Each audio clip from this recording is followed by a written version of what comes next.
Bonjour à tous, vous êtes sur Noésis, un autre regard. Aujourd'hui, j'ai le plaisir d'accueillir Véronique Geffroy. Bienvenue Véronique. Bonjour Fanny. Vous êtes historienne de formation, vous êtes une passionnée des vieilles bâtisses. Vous avez concrétisé cette passion en faisant l'acquisition de châteaux, notamment le château de Fougeray, qui est un château un petit peu Oui. particulier parce que peu de temps après votre entrée dans les murs, vous vous êtes rendu compte qu'il y avait des phénomènes étranges, dits paranormaux qui s'y déroulaient. Suite à toutes ces expériences, vous avez sorti un premier livre, Les Invisibles de Fougeray, et il y a quelques mois, vous avez sorti un second livre, Les murs ont-ils une mémoire? Alors pour commencer, je sais qu'on a dû vous poser la question des milliers de fois, mais pour ceux qui vous découvriraient, est-ce que vous pouvez un peu expliquer votre parcours avant la vie de château et qu'est-ce qui a fait ensuite que vous avez croisé la route de Fougeray? En fait, si vous voulez, moi, c'était avoir un château, c'était vraiment une idée fixe. Hein. Quand j'étais petite, je disais à tout le monde, plus tard j'aurai un château. Euh, et si vous voulez, j'ai pas croisé la route de Fougeray par hasard.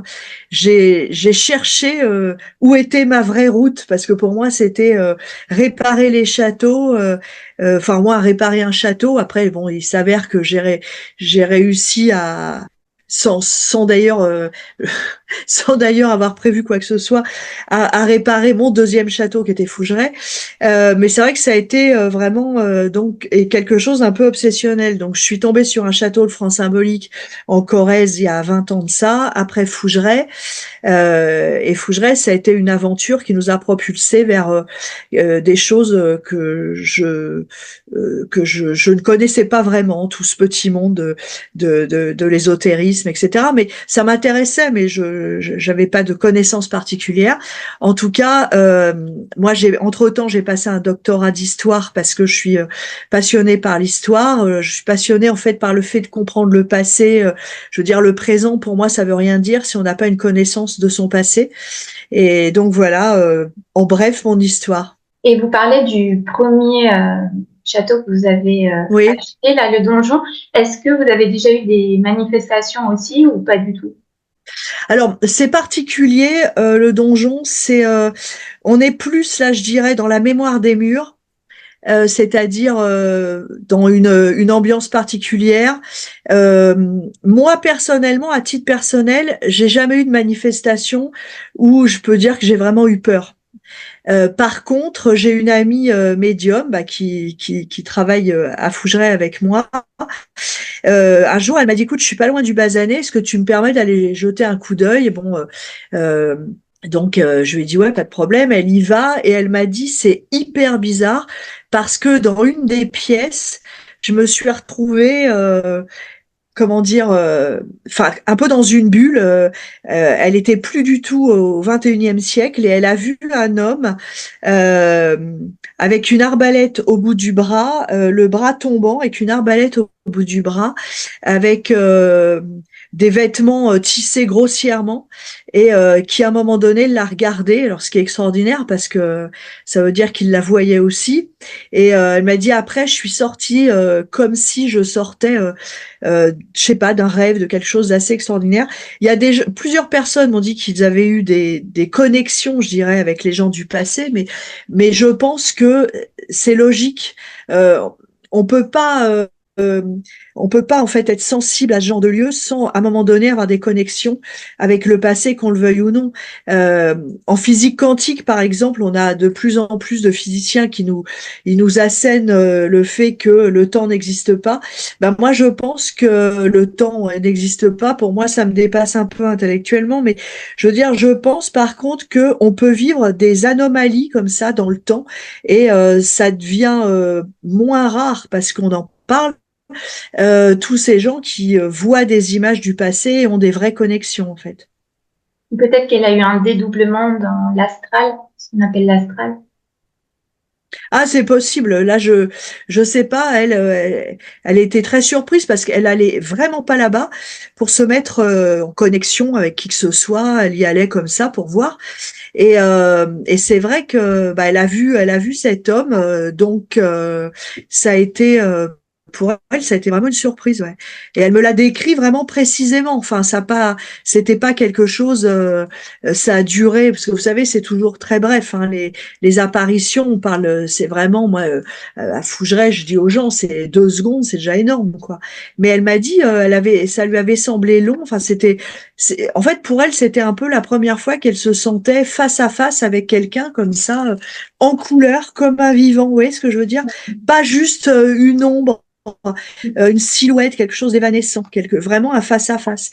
Donc, je pense que ça peut être, oui, des anomalies temporelles, ça peut être plein de choses. Hein. Et justement, est-ce que vous, par rapport, parce que dans le livre Les murs ont-ils une mémoire, vous faites des connexions permanentes entre les différents lieux qu'on habite, qu'on traverse, les noms, les dates. Est-ce que vous, dans votre histoire personnelle, vous avez fait des liens entre le donjon et Fougeray, qu'il y a quelque chose qui est une sorte de dénominateur commun? Alors, moi, j'ai fait beaucoup de liens.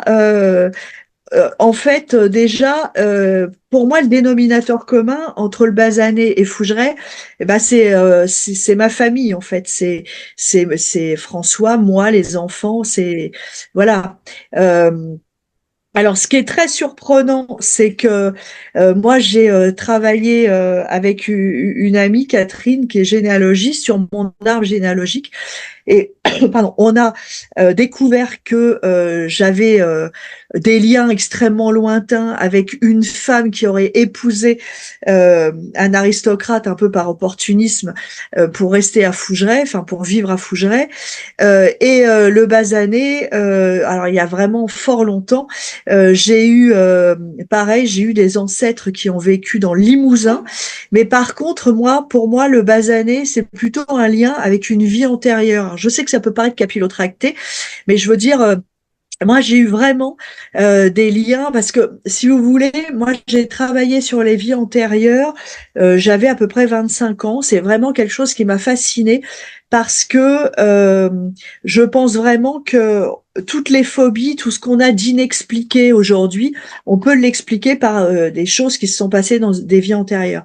Et moi, si vous voulez, je me suis complètement retrouvée par rapport à la vie d'un jeune qui s'appelait Amblard au Basanais, qui est parti en croisade, qui est parvenu de Palestine. Il a dû, je pense qu'il est mort là-bas ou qu'il a fait sa vie là-bas en tout cas.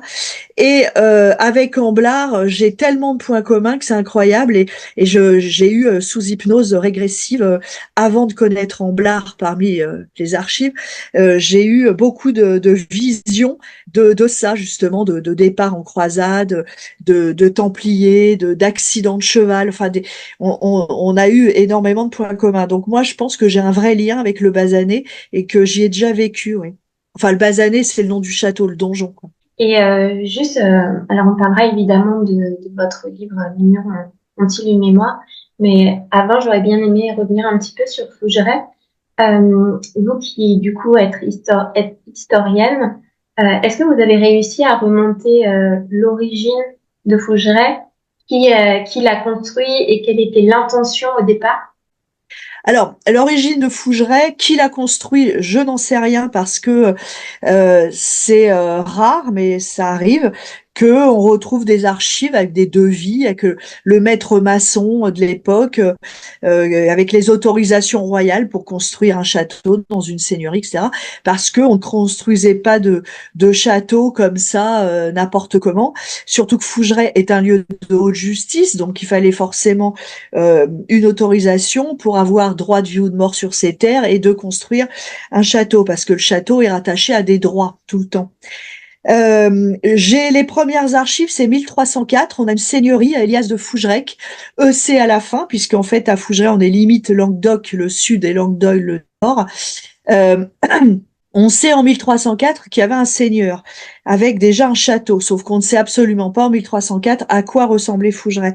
En 1337, c'est l'année de la déclaration de la guerre de Cent Ans, on sait qu'il y avait des chevaliers, on sait qu'il y avait une garnison, on sait que là, surtout dans le coin, là, dans le Poitou, on sait vraiment que ça a vraiment été violent, puisque c'est à 30 kilomètres de Fougeray que le roi de France s'est fait kidnapper par les troupes anglaises. Ça, après, moi, j'ai aussi après la transformation de Fougeray sous le Second Empire, on passe d'un château fort, un château de défense, à une maison d'habitation, à quelque chose d'agréable. Mais ça, il a fallu passer par la Révolution française. Hein, c'est la bourgeoisie qui a investi en fait les châteaux et qu'on a fait des lieux de résidence. Donc on a percé des fenêtres, on a fait rentrer la lumière, etc. Et on a un peu transformé l'âme du lieu. Mais avant tout ça, ça c'est assez étrange parce qu'avant tout ça, Fougeray aurait été un lieu sacré en fait, une chapelle, une église. Donc on est sur un croisement de réseau curie, ligne de lait, enfin tout ce qui est au niveau trame en géobio, en tout cas en géobiologie, on est sur des croisements. C'est pour ça qu'il y a beaucoup d'énergie et que ça peut être fatigant de vivre à Fougeray d'ailleurs. C'est assez euh, c'est très spécial le site là-bas. Et ça aurait été un lieu sacré. Et on a d'ailleurs en bas, parce qu'on est en haut d'une falaise à Fougeray, on a une source qui depuis l'Antiquité, alors ça par contre, ça a été retrouvé dans les archives, depuis l'Antiquité, il y a un petit peu un pèlerinage vers cette source pour soigner les maladies de peau et régler les problèmes de fécondité chez les femmes. Donc on est sur un lieu d'un point de vue tellurique pur, très puissant, et qui a été en tout cas un lieu sacré et qui est devenu après un lieu de guerre, un lieu de défense en tout cas. Avant d'être un lieu de guerre, c'est un lieu de défense. Et après, enfin, c'est devenu un lieu d'habitation. Voilà. Et vous pensez justement que c'est dû ben, à toutes ces données géobiologiques qu'aujourd'hui vous avez des manifestations comme ça aussi denses? Alors, pas que, mais ça en fait partie. Si vous voulez, la géobio, les réseaux Curie, tout ce qui est tellurique, c'est les fondations, c'est tout ce qui est dans le sous-sol, etc. Et ça, vous pouvez pas les changer. Je veux dire, quand vous êtes, on a deux cours d'eau, et quand vous êtes sur des cours d'eau et des réseaux comme ça, vous pouvez pas du jour au lendemain changer les choses. Ça, c'est immuable. Donc, vous pouvez apaiser un peu les énergies avec un bon géobiologue, mais c'est compliqué. Donc oui, mais pas que. Je pense qu'après, il y a eu aussi la destination du lieu qui a changé déjà. Si on passe d'un lieu sacré à un lieu de guerre, un lieu d'habitation, vous avez des intentions différentes de poser dans les murs. Vous avez une destination du lieu qui diffère et qui passe, je dirais, de quelque chose de sacré à quelque chose de violent, et après on demande à ce que tout s'apaise parce que quotidiennement des gens vivent dedans. Donc et puis vous avez le passé du lieu aussi. Tout ça fait que ben voilà, il y a des lieux où il y a plus ou moins de manifestations.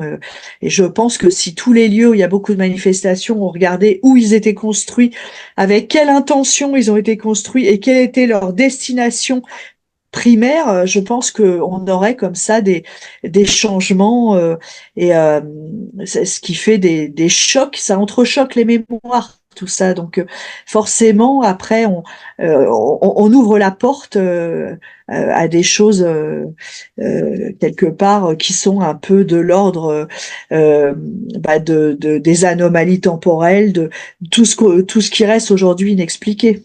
Oui, justement, enfin, je voulais y venir après, mais du coup, vous me faites penser. Dans votre livre, vous parlez, vous donnez un exemple justement d'une abbaye qui avait été rachetée pour faire une affaire, et vous dites que finalement ça marchait pas et qu'ils ont dû partir parce que c'était pas la Oui. vocation de l'abbaye, elle était Non, désintéressée. alors ça c'est clair. Oui. Ouais. Oui, alors c'est marrant que vous me donniez cet exemple-là parce que c'est une abbaye. Franchement, si j'avais eu assez d'argent, je l'aurais acheté. C'est un lieu que j'adorais, mais que j'adore toujours d'ailleurs. Mais quand j'ai su qu'il l'avait acheté, je me suis dit ça c'est une mésalliance. Là, on n'est pas dans un bon mariage, ça ne pourra pas aller. C'est un lieu c'est une abbaye royale, mais c'est un lieu de prière, c'est un lieu d'humilité, c'est vraiment pas, c'est un lieu de réflexion, c'est un lieu d'introspection, de tout ce que vous voulez, mais c'est pas un lieu de business. c'est pas un lieu de fric, c'est pas un lieu qui aime se montrer à des visites, à des fêtes médiévales. C'est pas ce genre-là du tout. C'est une âme vraiment l'âme du lieu. C'est la contrition. Ça n'a absolument rien à voir avec ce qu'ils ont voulu en faire. Et quand j'ai su, j'étais désolée pour cette abbaye quand j'ai su qu'il avait acheté. Je me suis dit, ça pourra pas aller, c'est une mésalliance et ça n'a pas loupé. Ça ne marchait pas comme les gens voulaient. Pardon, parce que c'était vraiment des businessmen et donc ils l'ont revendu. Alors ils l'ont revendu à quelqu'un qui a beaucoup d'argent et c'est tant mieux parce que l'abbaye était en danger, mais qui est dans un autre état d'esprit.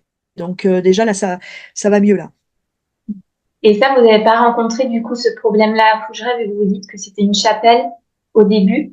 Est-ce que vous Alors avez moi testé des choses pour, alors à Fougeray en fait j'ai pas rencontré ça vraiment parce que c'est vrai qu'à Fougeray j'ai plus rapidement, je me suis arrêtée de faire comment dire, des choses où on recevait énormément de gens. J'ai préféré euh, me contenter d'organiser des soirées plus intimistes avec des gens qui venaient chercher des vrais contacts, des vraies communications euh, avec ce qu'on peut appeler l'autre monde, l'au-delà, la vie après la vie, ce que vous voulez, mais et qui se pose de vraies questions. Et j'ai pas du tout, moi j'ai arrêté rapidement d'ouvrir à tout va. Alors je sais que ça on me l'a reproché, mais bon après faut assumer ses choix. Par exemple, les Journées du patrimoine, on recevait 800 personnes dans le week-end, c'était la folie furieuse. Et nous, on faisait quand même payer un peu, donc voilà. Mais moi, ça m'intéressait pas. Ça, je sentais que j'étais en train de trahir le lieu, justement. Et en fait, je pense que notre façon de faire aujourd'hui est la bonne. On a une certaine sérénité maintenant. On fait des soirées assez intimistes. On s'y retrouve parce que bah, déjà les gens sont contents. Ça, pour moi, c'est vachement important, c'est très important. On prend le temps de parler avec eux, on fait des ateliers, on est 5 ou 6, donc on s'occupe beaucoup plus des gens, de ce qu'ils attendent, etc. On a des intervenants qui sont bien. Euh, Moi, les grosses fêtes, les gros trucs, tout ça, je n'en fais plus. Alors, je me suis fait dégommer parce que on me dit que les journées du patrimoine, faut faire. Bon, d'abord, c'est pas une obligation. En tant que privé, je fais ce que je veux. Et puis, les journées du patrimoine, ça n'a aucun intérêt. C'était des trucs de masse et je sentais que je trahissais le lieu, justement. Moi, je pense qu'il y a des lieux. Euh, Fougeray, je le trahis pas en travaillant sur la communication avec ceux de Fougeray, avec mes invisibles puisqu'ils aiment communiquer, contrairement à ce que certains disent. Ceux qui n'aiment pas communiquer, communiquent pas. Hein. On peut pas forcer. On peut pas forcer un défunt à venir nous parler, comme vous pouvez pas forcer un vivant d'être votre ami. C'est exactement pareil. Donc, si vous voulez, pour l'instant, je pense on a trouvé le bon équilibre ensemble. Et voilà. Oui, parce qu'en fait, ce qui compte, c'est que l'intention soit authentique et qu'elle Alors soit ça, pas. mais ça c'est clair. Mais vous savez, vous pouvez pas tricher avec l'intention. Hein. Et vous ne pouvez pas tricher avec le monde de l'invisible. Si vous avez des invisibles, enfin des défunts, vous voulez parler avec eux, etc. Si vous avez une animosité quelconque, si il se passe un truc, vous ne pouvez pas tricher avec eux. Et c'est comme si vous étiez transparent. Ils ressentent qui vous êtes vraiment au fond. Donc non, moi je trouve que quand c'est fait avec une bonne intention, en tout cas une intention pure, de ne pas les déranger pour les déranger, mais de parler avec eux, tout se passe bien. Parce que moi, quand les gens viennent, euh, ils parlent pas forcément avec les invisibles de Fougeray, parce que dans les ateliers de médiumnité, de spiritisme, etc., souvent les gens qui viennent, ce sont les défunts des gens qui font le déplacement. Donc nous, finalement, on transmet ce qu'ils veulent savoir, mais euh, on n'est pas concerné directement, si vous voulez. Mais c'est pour ça que je me suis dit que finalement on était sur le bon truc parce que ils se déplaceraient pas sinon ces gens. Je veux dire, vous pouvez pas obliger des invisibles à venir taper la discute avec vous, c'est pas possible ça. Oui, j'allais en parler justement que vous recevez des gens qui veulent communiquer, explorer un peu par des ateliers l'invisible. Euh, je crois que c'est 6 mois par an, et puis je mettrai le lien en description de votre site internet. Et du coup, bah, je reviens sur Fougeray. Et quand vous êtes installé là-bas avec votre mari et vos 3 enfants, comment vous en êtes venus chacun à formuler les choses, à les nommer, à vous dire que oui, effectivement, il se passait des choses, enfin, étranges. Bah, si vous voulez, au tout début, ça n'a pas été facile parce que euh, moi, j'ai énormément culpabilisé. Je me suis dit que si vraiment le lieu était hanté, c'était juste une catastrophe parce que moi, j'ai eu peur pour ma famille. Je me suis sentie coupable parce que c'était mon idée. C'est tout le temps moi qui entraîne tout le monde dans des trucs délirants. Mon mari, à côté, c'est un grand sage. Et en fait, le truc, c'est que on se l'est pas dit sur le coup déjà. Moi, mes filles sont très réceptives et elles ont accepté d'en parler. Il n'y a pas eu de tabou particulier. Bon, mon fils, c'est un peu différent. Lui, quand on est arrivé, il avait 14, 15 ans. Il était vraiment dans le déni. Enfin, lui, ça a été après. Il a vécu des choses, mais bien après. Mais on a tous vécu des trucs qu'on ne comprenait pas et qu'on n'expliquait pas. C'est-à-dire chacun de notre côté. Mathilde est extrêmement réceptive, par exemple. Elle a vraiment eu des trucs rapidement. Elle a vu vraiment une femme en couleur. C'était vraiment impressionnant. Même si c'est très bref, même si on a le doute, voilà. Euh, euh, on s'est parlé de tout ça quelques mois plus tard. J'avoue que pour moi, ça n'a pas été sur le coup, hein, là aujourd'hui, évidemment, c'est différent, mais ça n'a pas été une belle surprise.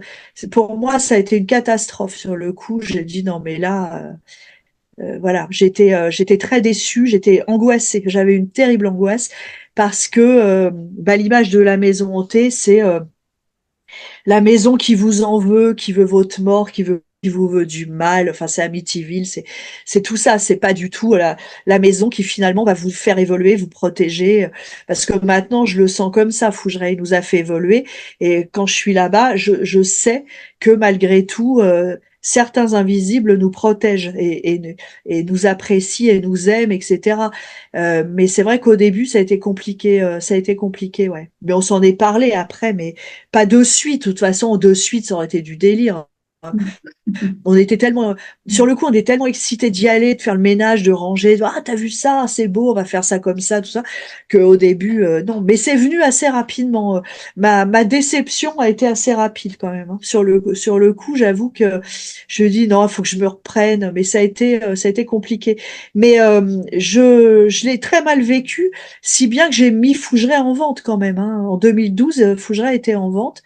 Et après, par contre, après, on l'a retiré de la vente parce que mon mari était pas d'accord et que quelque part il avait raison et que à chaque fois qu'on faisait des visites, les visites étaient annulées. Enfin, on s'est pris les pieds dans le tapis là. En parlant, en tout cas, on s'est pris les pieds dans le tapis.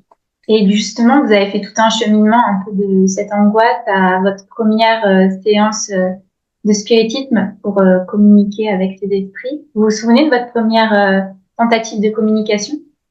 Les premières tentatives de communication, étrangement, elles n'ont pas été faites dans une ambiance, comment dire, forcément très intimiste, très. Il aurait fallu d'ailleurs. Ça a été fait dans une ambiance tapageuse de caméra télé qui avait ramené des médiums. Enfin, c'était un soir où il y avait du monde, c'était le bazar. Je me souviens, ça parlait de partout et tout. Et ce soir-là, étrangement, il y a eu des résultats. Et là, je fais non, mais c'est pas possible. Et j'étais vraiment extrêmement surprise.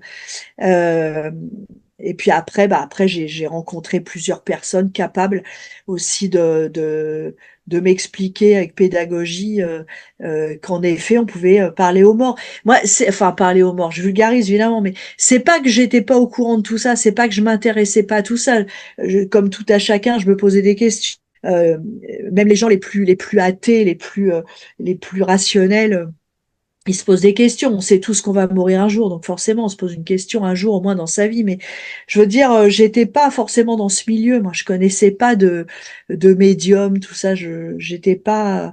Et donc après, petit à petit, bah, j'ai creusé le sujet et puis je me suis rendu compte qu'au final, il n'y avait pas forcément de quoi être terrorisé. Après, c'est évident qu'il faut faire un peu de chemin intellectuellement parce que bah, l'image du fantôme, c'est le revenant, c'est celui qui est pas bien, c'est celui qui vient pour vous délivrer des messages horribles, pour vous faire peur. Enfin, c'est pas. Mais maintenant, non, je vois plus du tout les choses comme ça, étrangement maintenant. Et, Là-dessus, on a complètement changé.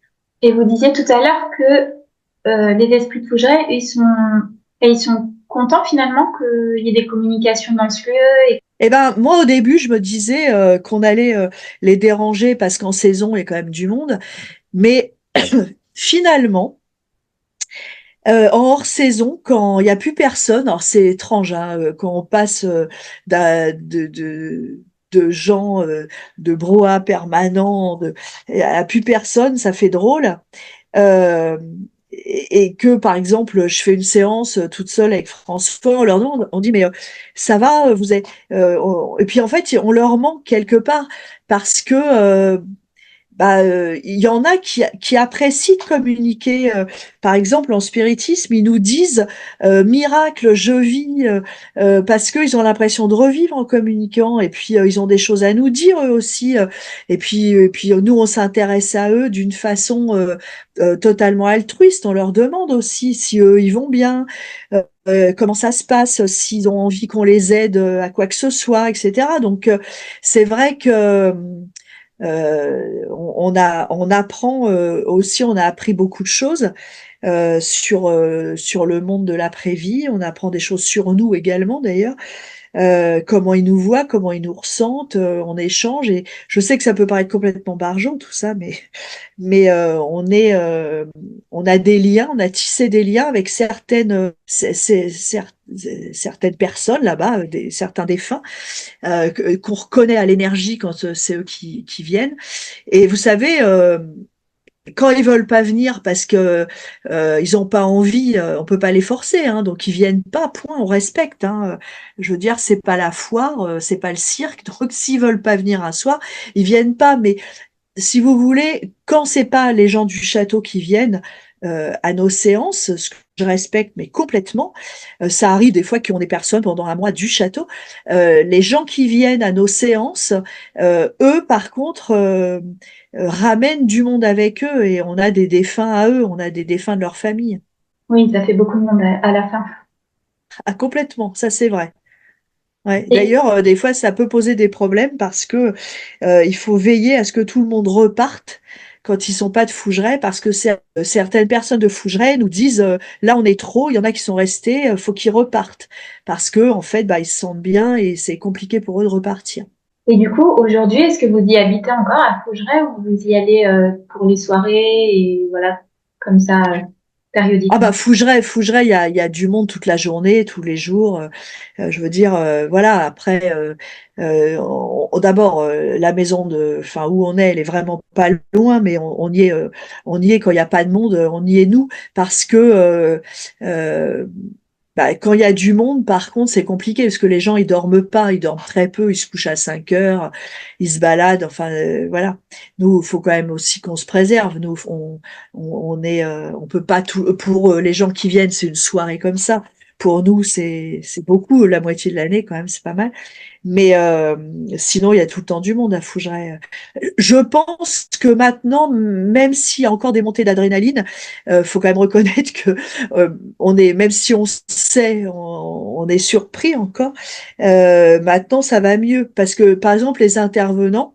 Par contre, ils dorment, ils vivent à Fougeray, ils dorment à Fougeray, etc. Enfin, les intervenants sont tout le temps à Fougeray.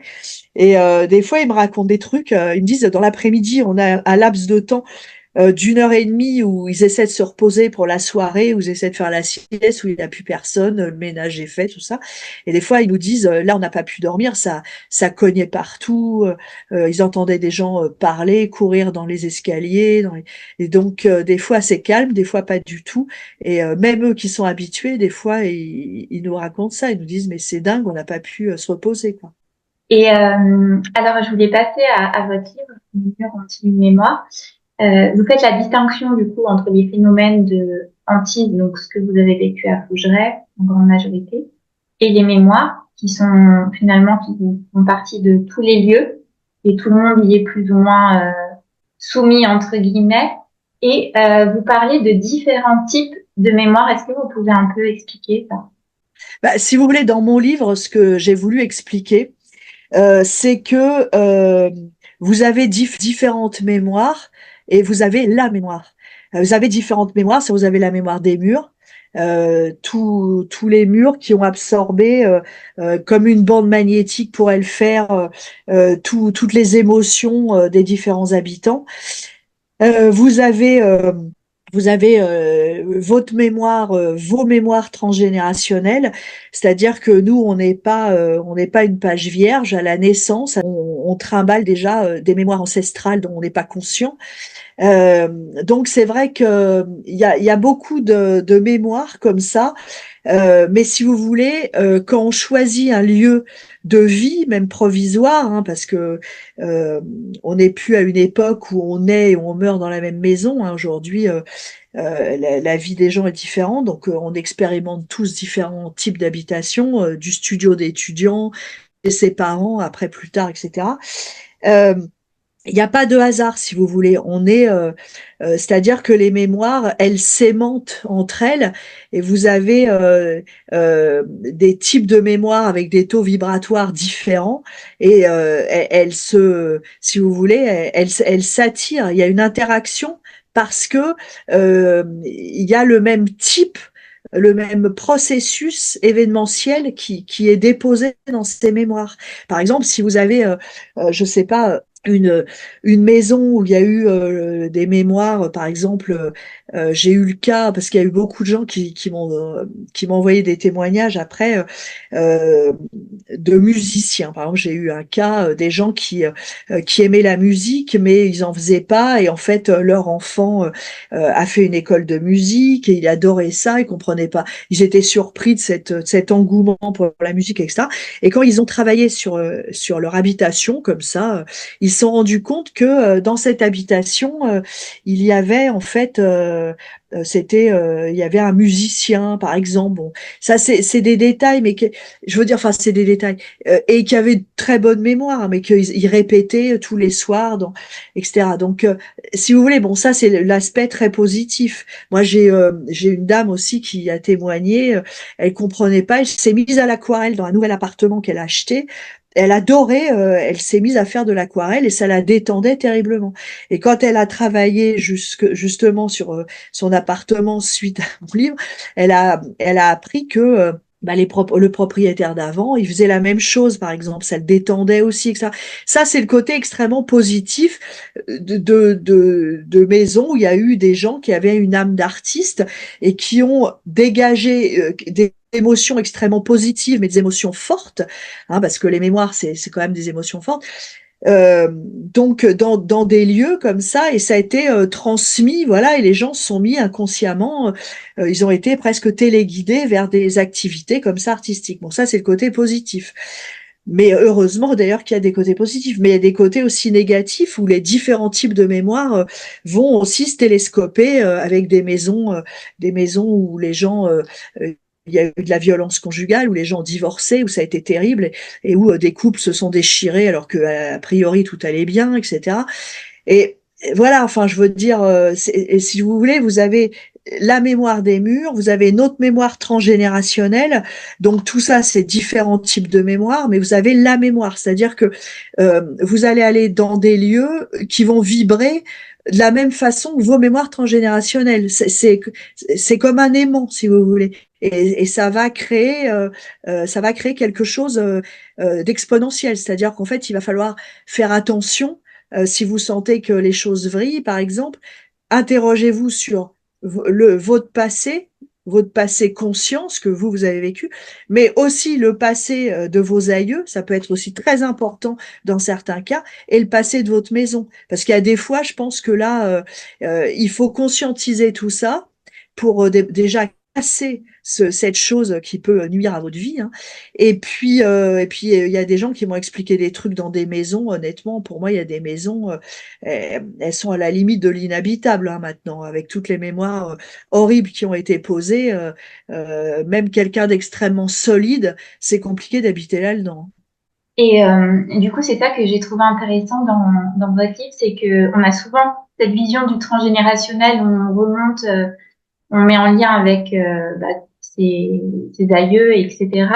Et là, ce que vous montrez, c'est que les maisons, finalement, elles nous relient à d'autres personnes énergétiquement, parce qu'on a la même vibration qu'eux, mais on ne va pas les connaître. Mais le point commun, ça va être cette maison, parce qu'on a une chose en commun à apprendre, à travailler.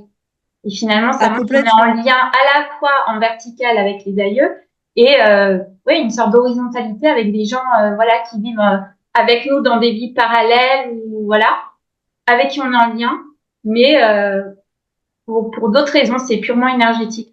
Ah mais complètement. Et puis vous savez, moi je m'intéresse beaucoup au transgénérationnel. J'ai appris énormément de choses sur moi en travaillant sur mes ancêtres. Certains que j'ai connus, moi j'ai eu la chance de connaître jusqu'à mes arrière-grands-parents. Euh, et c'est vrai que j'ai appris énormément de choses sur moi en travaillant sur eux. Euh, Notamment mes envies de château, sur mes envies de château, euh, c'est sur tous les problèmes de déplacement, etc. Parce que moi, du côté de mon père, c'est des immigrés portugais. Du côté de ma mère, ils sont français, mais sur tout ce qui est la terre, enfin cette idée de terre promise un peu, enfin etc. Enfin voilà donc. J'ai vraiment beaucoup travaillé là-dessus et ça m'a vraiment aidé à comprendre plein de choses. Moi, je pense qu'on devrait tous passer par là pour se connaître. Ça, c'est un travail d'introspection en fait, le transgénérationnel. C'est pour ça que les gens qui, par exemple, moi, j'ai dans mes clients à Fougeray, j'ai des gens qui ont été abandonnés ou qui sont nés sous X. Pour eux, c'est très compliqué parce que c'est une page blanche et c'est compliqué pour eux parce qu'ils traînent quand même des choses. Mais ils peuvent pas travailler dessus finalement, puisqu'en fait ils savent pas trop, ils sont nés sous X, voilà. Mais euh, mais c'est vrai que oui, on est reliés tous, si vous voulez, le lieu, si vous voulez, le lieu c'est important parce que qu'est-ce qui fait un événement? Un événement, c'est une date et un lieu pour le définir. Vous voyez ce que je veux dire? Donc le lieu, c'est très important toujours. Donc, on est tous reliés à des événements et à des lieux, hein, au niveau de notre famille, de nous, etc. Et quelque part, la vie, si vous voulez, moi maintenant, je vois les choses de cette façon. C'est comme si vous aviez un puzzle de 10 000 pièces, vous avez bien secoué la boîte. Et l'intérêt maintenant, moi je vois, c'est de trouver les bons emplacements des différentes pièces, parce que je vous assure qu'on découvre des merveilles des fois. Mais vraiment, on se dit, mais c'est dingue.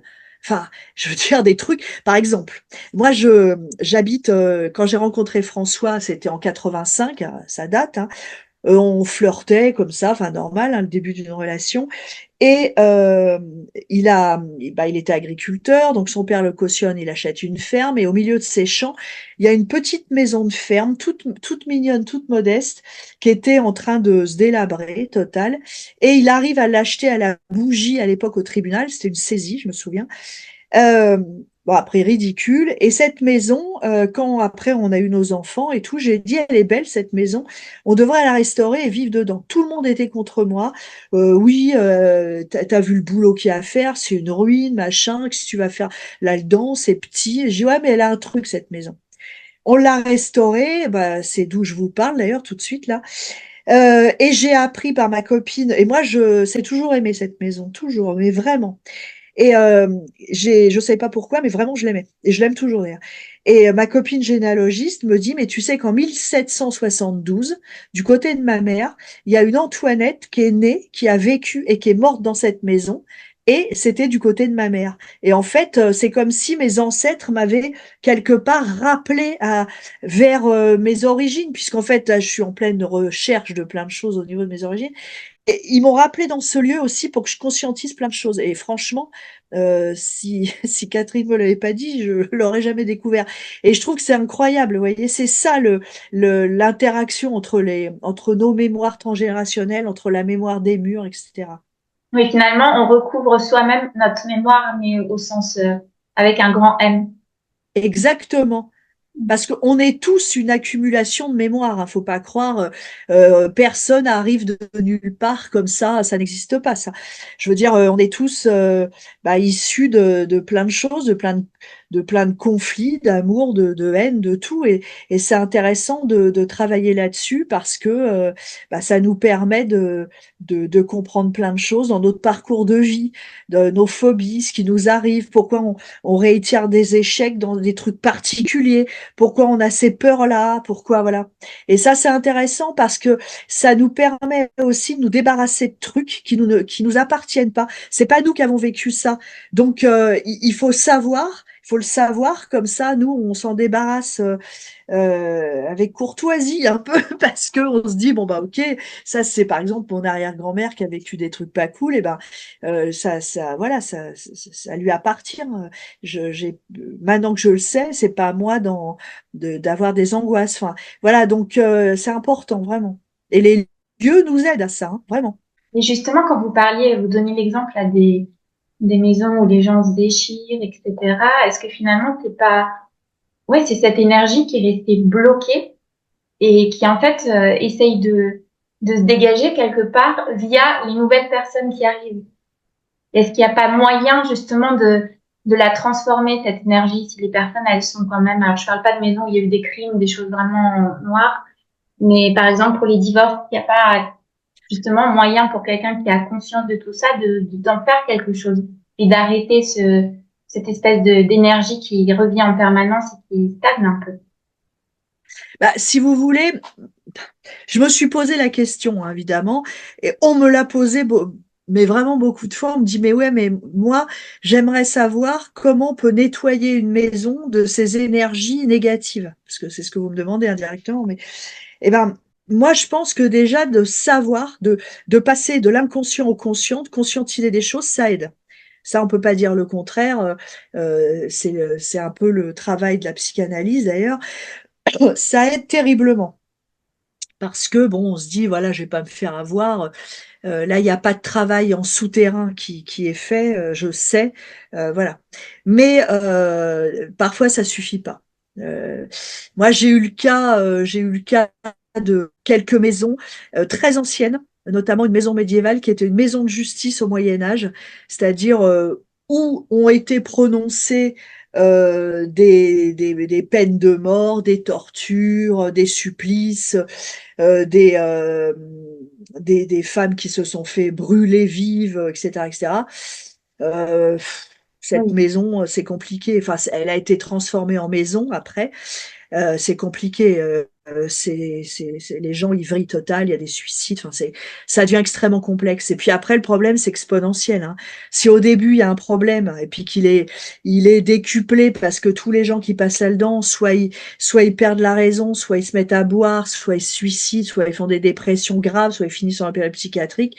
Après, forcément, c'est très très très compliqué parce que la maison, si vous voulez, dégage d'abord un certain aura, une réputation, et la réputation, si vous voulez, quelque part, c'est une mémoire collective qui va nourrir ça. Alors après, ça devient extrêmement complexe. Après, moi, je pense, en toute modestie, hein, moi je dis ça, euh, je pense après il y a des maisons, il faut en faire autre chose. Il faut les changer de destination.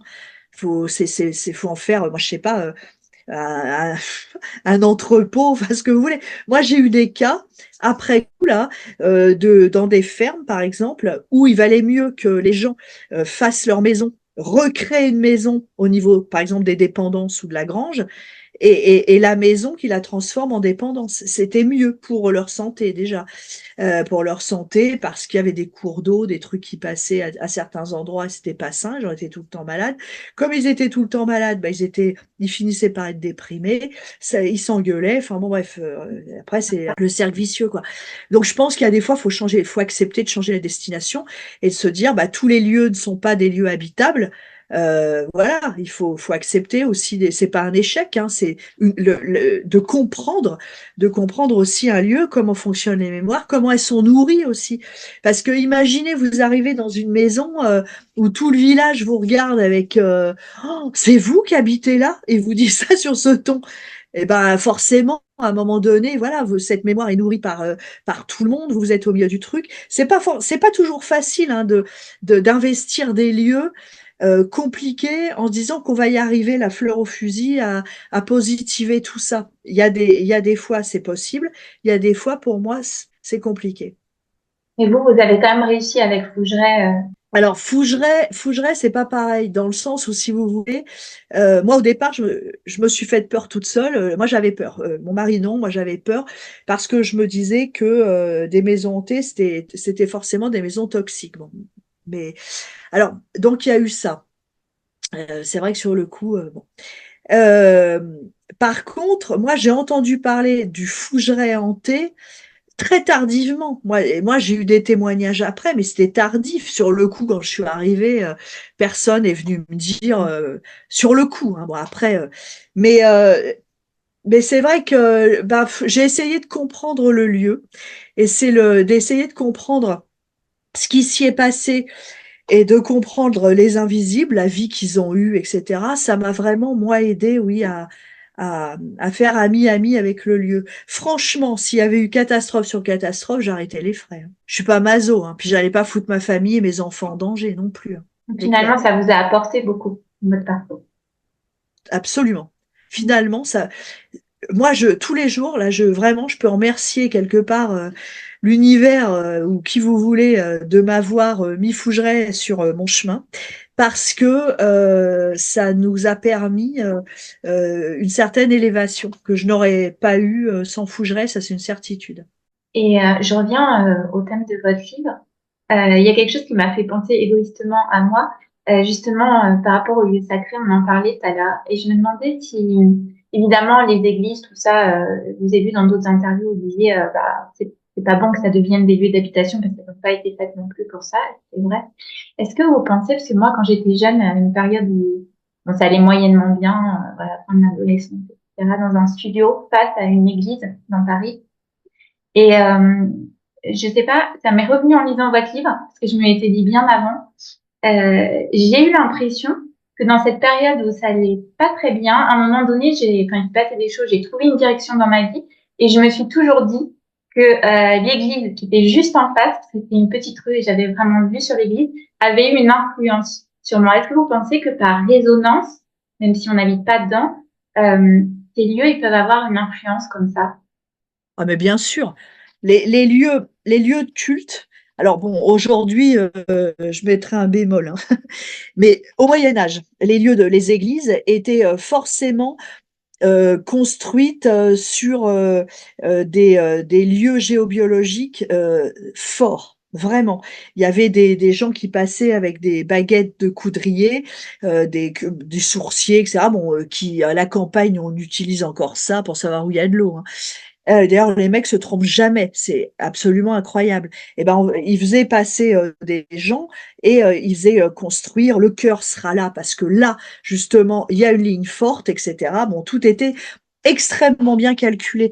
Et si vous voulez, déjà, le site, euh, il y a une intention qui est posée à la construction d'être un lieu fort qui va vers le divin, qui va vers le haut, le positif, ce qui nous dépasse, etc. Mais quelque chose de l'ordre du grand, mais dans le côté positif, évidemment.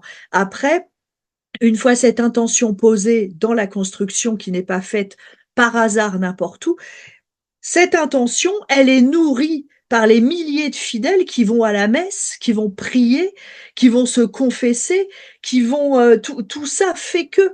Donc évidemment que si vous voulez, si on, de toute façon, bon, moi je pense que les bâtiments ont un aura moi j'ai eu le cas de bâtiments fantômes, hein, donc de gens qui ont vu des bâtiments fantômes.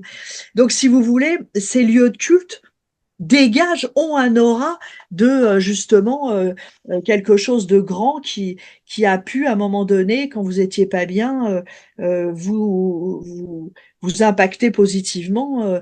Et après, il y a aussi la vue peut-être vers l'Église qui inconsciemment Oui, aussi. d'apporter à réfléchir. Je sais pas où vous en êtes avec, si vous êtes athée, si vous avez la foi, mais peu importe. Je veux dire, moi, je pense que les gens athées à 100%, ça n'existe pas. Je pense que même si on a eu une fois dans sa vie, pendant un quart de seconde, une question là-dessus, on n'est plus athée parce que ce doute-là, c'est une graine qui est plantée.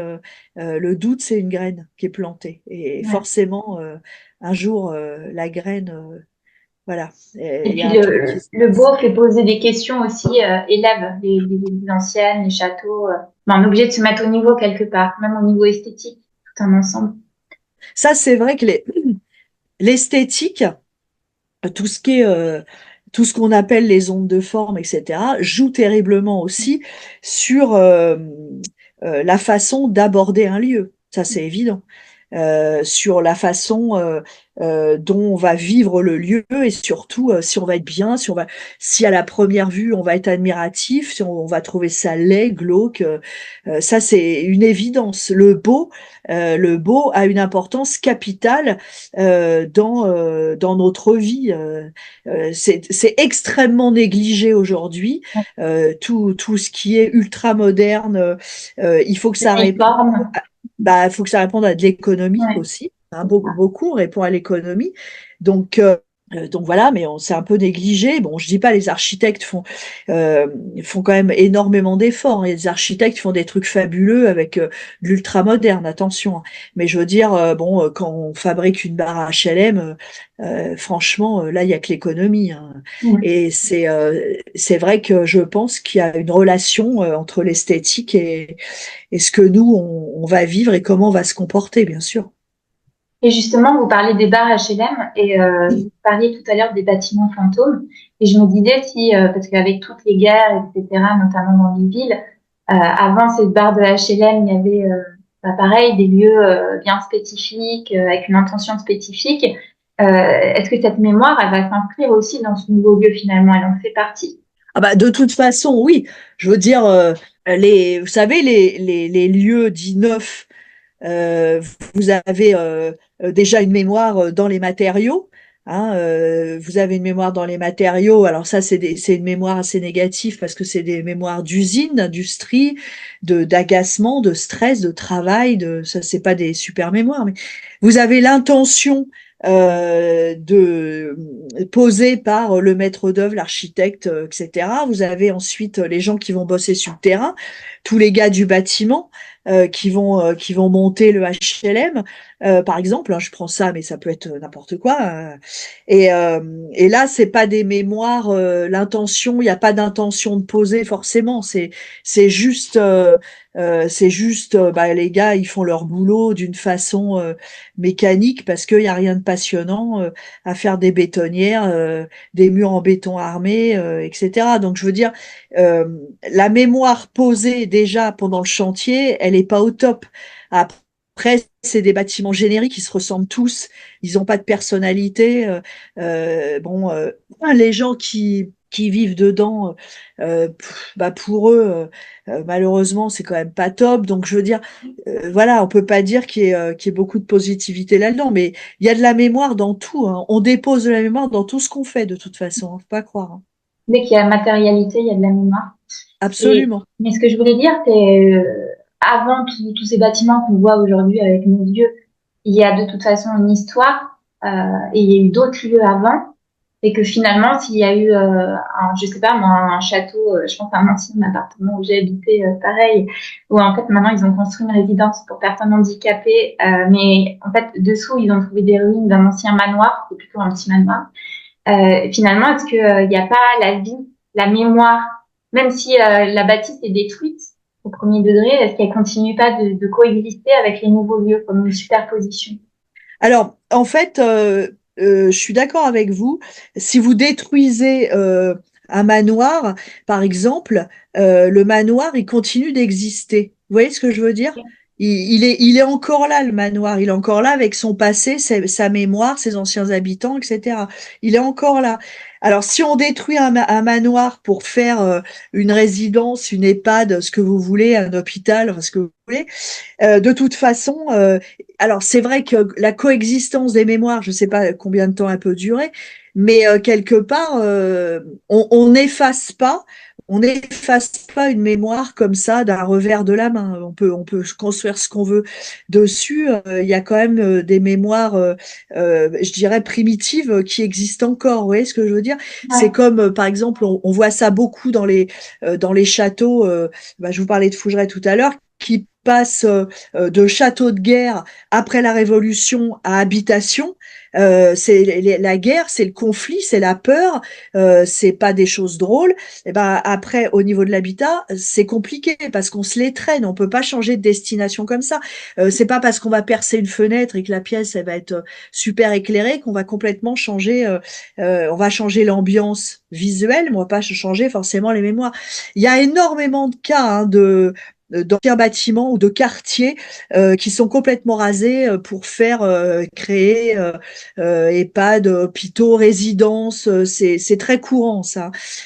Alors ça dépend ce qui était dessus au préalable pour savoir si la mémoire va être positive ou pas. Mais c'est vrai qu'on démarre avec un passif. Ça fait penser un peu, ça m'a fait penser quand j'ai vu votre film, je sais plus si c'est vous qui le dites, au corps physique, quand on a une amputation et aux gens qui parlent des douleurs Les membres fantômes en fait. fantômes, Ouais, c'est tout ça. à fait, tout à fait, tout à fait. Absolument, c'est ça. Mais finalement, il y a vraiment un décalage et c'est pas parce il y a plus pour nous que ça n'existe plus. Ah bah c'est en fait nous on pense qu'il y a plus parce qu'on ne le voit plus. C'est ça. Mais c'est pas comme ça que ça marche. Si Exactement. vous voulez, il est plus là, on le voit plus, ok, mais il est encore là quelque part parce que déjà en physique quantique, si vraiment le temps n'existe pas, ce que moi j'ai du mal à me dire, parce que notre corps il vieillit, je veux dire voilà. Et ben si vous voulez, il a été, il est, il sera, voilà. Et j'ai une autre question. Est-ce que vous pensez que une maison, un appartement, voilà, où ça s'est bien passé, on a été heureux pendant plusieurs années, qu'un jour, ça peut commencer je sais pas, quelque part, l'ambiance à changer, à avoir un tas de problèmes matériels, etc. Parce que peut-être que ce serait plus le moment de vivre ici et on doit passer à autre chose. Et c'est une manière en fait de nous dire, ben maintenant il faut que tu partes. Est-ce que vous vous faites virer de chez vous Oui, je sais pas, j'ai pensé à des gens, voilà, voilà, c'est pareil, c'est un peu mon expérience, mais arrivé à un appartement que j'aimais beaucoup. Et arrivé à un moment, il y avait un tas de problèmes qu'il n'y avait jamais eu avant, etc. Enfin, et je sais pas, moi je l'ai pris comme un signe de, ok, bah c'est peut-être que maintenant je dois plus être là en fait, je dois aller ailleurs. Ah mais c'est très possible. Mais alors après, là je ne sais pas si on peut vraiment parler de mémoire. D'accord. Si vous voulez, c'est plus pour moi ça serait plus pour moi des phénomènes liés plus à des hantises dans le sens où il y a une interaction sur vous, il y a quelque chose, ça change. On vous dit de partir, c'est pas forcément de la mémoire, ça peut, mais pas que. Mais après, c'est bien aussi d'écouter les signes extérieurs. Oui, je pense que si on ouvrait les écoutilles à tous ces signes, ça serait vraiment, on vivrait mieux, plus calmement, parce qu'on on se ferme à tout cet extérieur, à toutes ces synchronicités, à tous ces signes, et d'être tout le temps dans la lutte, c'est fatigant. Et en fait, je pense en effet que vous avez bien raisonné, oui. C'est vrai qu'à un moment donné, faut lâcher les armes et puis changer de direction parce que on peut pas tout le temps. De toute façon, dans la vie est faite de changements. On n'est pas, vous voyez ce que je veux dire? On n'est pas, oui, tout est fait de changements. Nous, on change, on évolue, voilà. Donc, faut écouter aussi quand il faut qu'on change. Mais oui, oui, c'est possible ce que vous dites. C'est une bonne analyse, oui, que les lieux peuvent nous expliquer que maintenant, faut y aller, quoi. Et justement, vous parlez de synchronicité et j'ai trouvé ça intéressant dans votre livre quand à un moment vous allez encore plus loin que les lieux et vous parlez des prénoms et vous dites que vous vous êtes intéressé au fait que votre mari et une de vos filles aimait beaucoup la Corrèze et vous avez retrouvé des personnages Oui, oui. dans cette région qui avaient les mêmes prénoms. Vous pouvez expliquer comment vous avez fait le lien? Ah bah ça a été très facile. Quand on a acheté là-bas le donjon, alors qui est vraiment un lieu particulier, hein. Alors là vraiment c'est un lieu. Là je peux vous dire que le côté guerre il est pas fini là-bas. C'est un lieu de conflit. On est tout le temps emmerdé. Enfin bon, petite parenthèse. Mais je veux dire, je me suis intéressée à l'historique comme ça, de trucs qui se passaient en Corrèze. Enfin, j'ai essayé de voilà de m'intéresser aux lieux jusqu'à élargir un peu d'ailleurs. Et je suis tombée sur une femme qui s'appelait Violette, qui était d'origine hongroise. D'ailleurs, ma fille s'appelle Violette. Hein, elle était quand j'ai acheté la Corrèze, ma fille était née, elle était, je sais pas quel âge ils avaient les mômes, enfin moi je me rappelle plus, mais peu importe. Elle était, était née et en pleine possession de sa réflexion. Et en fait, je me suis rendu compte qu'au niveau des prénoms, on avait la même chose entre François, qui était aussi un résistant, et Violette. Et, euh, et c'est quand même assez incroyable parce que bah, ma fille, son premier voyage en sac à dos, c'était les pays de l'Est, la Hongrie notamment. Elle est fascinée par les pays de l'Est, elle est très attirée par les pays de l'Est. C'est quelqu'un qui, c'est évident que si demain il y a une guerre, elle rentre en résistance. C'est quelqu'un qui est vraiment dans le elle veut le juste, elle est engagée, elle veut le juste, etc. C'est pas, voilà, c'est quelqu'un qui a du courage aussi, parce que bon, faut avoir du courage. Les résistants, on en parle aujourd'hui, ils avaient un sacré courage, ces gens quand même. Donc voilà. Et quand j'ai lu cette histoire de Violette la résistante, j'en ai parlé à ma fille et ça l'a bouleversée, mais au plus profond, parce qu'en plus, son nom de code à cette résistante, c'était le nom de ma grand-mère. Enfin, des choses incroyables, vraiment. Son nom de code, c'était, je crois que c'était Marie-Louise. Après, c'était la couturière. Moi, ma grand-mère, elle s'appelait Marie-Louise, elle était couturière. Enfin, et c'est marrant parce que ma fille m'a dit, mais tu sais, c'est dingue. Moi, dès qu'il s'agit de faire de la couture, même pour mettre un bouton, j'ai des angoisses. Elle me dit, mais tu peux pas savoir, c'est des angoisses existentielles, je peux pas. Et des trucs. Et moi, je pense que il y avait un vrai lien. Il y avait un vrai lien mémoriel entre nous en fait, parce que moi je me suis retrouvée dans Amblard, donc cet homme du XIIe siècle qui a eu un accident de cheval. Moi j'ai eu un accident de moto, qui boitait comme moi parce qu'il s'appelait Amblard. Amblard c'est le boiteux, qui moi je boite aussi. Enfin bref, j'ai retrouvé plein de choses et lié à son handicap et le mien qui était le même. Puis en fait, ma fille après, enfin moi pour moi c'est pas des hasards. Alors je sais les gens qui ne croient pas à tout ça, ils vont dire ah, mais si tu grattes trop, tu vas trouver des trucs. Mais non, là c'est pas des trucs complètement anodins. Où je dis ah oui en effet, voilà c'est Ça des fait choses sens. extrêmement précises qui résonnent en nous, qui nous parlent. Voilà. Ouais, c'est super intéressant. Et je reviens un petit peu en arrière parce que tout à l'heure, je voulais vous en parler, j'ai oublié. C'est hyper intéressant aussi quand vous parlez de l'épigénétique. Et vous Oui, dites que quand on a un traumatisme, je l'avais déjà entendu, finalement, au niveau génétique, la mémoire, elle s'imprègne sur plusieurs générations. Et je crois que vous donnez l'exemple d'une femme qui a subi un viol. Et vous dites que dans deux oui, générations plus tard, ta petite fille, elle aura encore les conséquences, même si c'est pas elle qui a subi oui. ce viol. Et finalement, c'est le même phénomène aussi de mémoire qu'on retrouve dans les maisons. Enfin, vous faites une analogie comme ça entre le corps, les maisons, etc. Bah, l'épigénétique, c'est passionnant parce qu'en fait, les traumatismes créeraient des cicatrices dans l'ADN. Alors ça, c'est des généticiens chevronnés qui ont trouvé ça. Donc là, on est vraiment dans la science dure, hein. Mais moi, je trouve que c'est important de souligner ça parce que ça veut dire que toutes ces recherches en transgénérationnel, toutes ces analyses qui paraissent complètement capillotractées peuvent finalement, si on gratte bien, être expliquées par la science. Alors, l'épigénétique, c'est si vous avez une arrière-grand-mère qui a subi un trauma, il y a une marque dans son ADN qui fait qu'en fait, elle va transmettre ça, si vous voulez.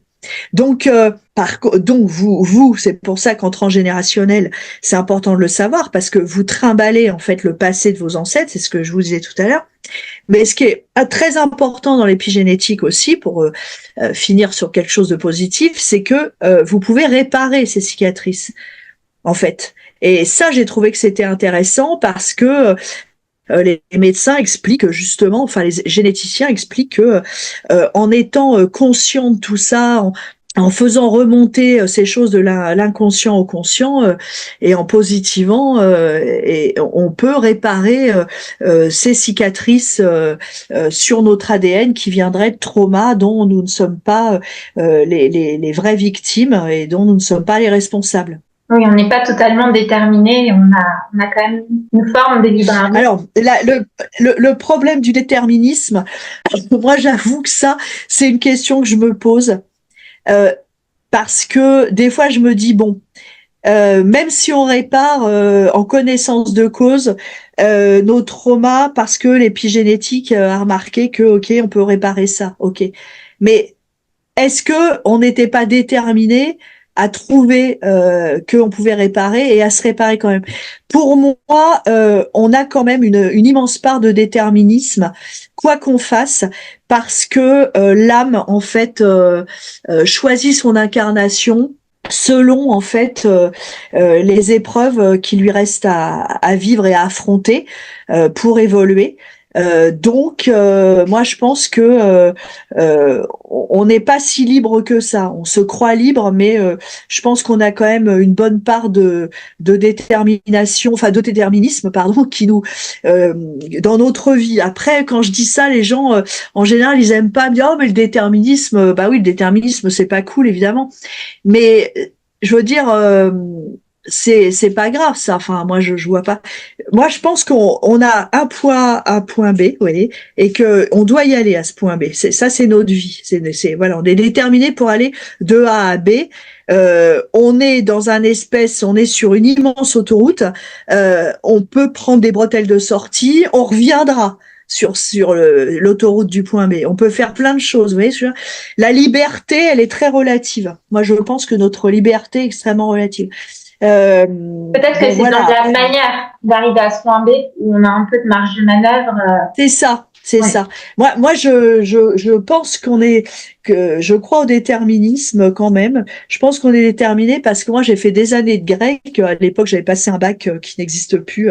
J'avais fait du grec ancien. J'étais fascinée par la mythologie et je pense souvent à Oedipe qui fait tout pour échapper à ce qu'on lui a dit et qui se retrouve face à Jocaste en train de revivre, enfin de vivre ce qu'on lui avait dit. Bref, et les Grecs étaient dans toutes les tragédies grecques, on parle de ça, de déterminisme en fait.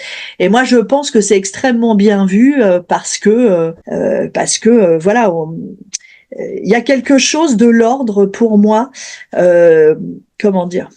Tout est destiné, prédestiné, tout est calculé, tout est mis en place. Il y a une intelligence derrière tout.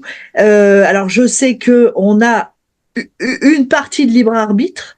On l'utilise pas forcément très bien parce qu'il y a des guerres, des catastrophes tout le temps, mais ça, je dirais que c'est comme ça. Mais je pense qu'il y a du déterminisme au niveau de l'univers, etc. Vous voyez, du Big Bang à aujourd'hui. Je ne sais pas s'il y a vraiment du déterminisme dans l'univers comme ça, mais on parle d'une conscience de l'univers, donc il y en aurait. Et du Big Bang à aujourd'hui, tout ce qui a été construit, tout ce qui s'est fait, jusqu'à l'arrivée de l'homme, voilà. Pour moi, il n'y a pas de hasard. Tout ça, ça fait partie d'un immense plan. Moi, je crois qu'il y a quelque chose de l'ordre. Alors, si je dis du divin, je sais qu'aujourd'hui, je sais pas si c'est une conscience de l'univers. On l'appelle comme on veut, Dieu, grand architecte, comme vous voulez, peu importe. Je pense qu'il y a une intelligence. Et le chaos, ça n'existe. Le chaos, c'est le bordel. Le chaos, ça amène à la mort, ça amène à la destruction. Le chaos, c'est voilà. Et je pense qu'il y a une intelligence derrière tout. Plus grande. Oui, plus grand. Il y a quelque chose de plus grand. Merci beaucoup, Véronique. Merci à vous, Fanny.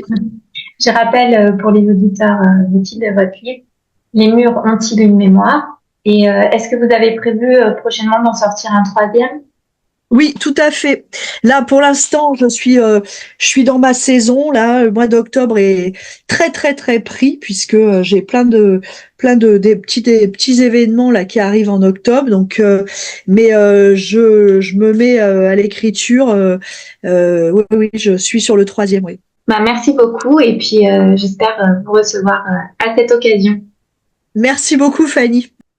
Si cet entretien vous a plu, n'hésitez pas à vous abonner ou à liker.